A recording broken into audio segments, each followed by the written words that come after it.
৩৮ বছর বয়সেও কি ভারতের হয়ে ট্রফি জেতার খিদে মেটেনি রোহিতের? অবসরের পর আবারও কেন ফিরে আসতে চাইছেন হিটম্যান?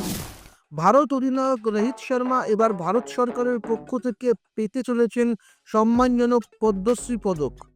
এক ভিডিও বার্তায় রোহিত জানিয়েছেন, এই সম্মান তার এবং তার পরিবারের জন্য অত্যন্ত গর্বের। তবে সম্মান পেলেও রোহিতের চোখ কিন্তু এখনও ট্রফির দিকে।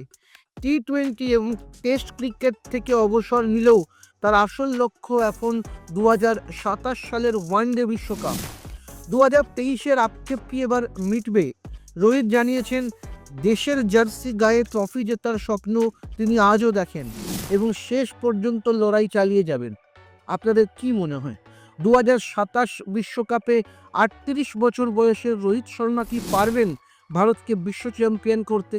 রোহিতের এই লড়াকু মানসিকতা নিয়ে আপনার কি রায় কমেন্টে জানান এবং খেল দুনিয়ার আরও খবর পেতে সাবস্ক্রাইব করুন গেম চক্র।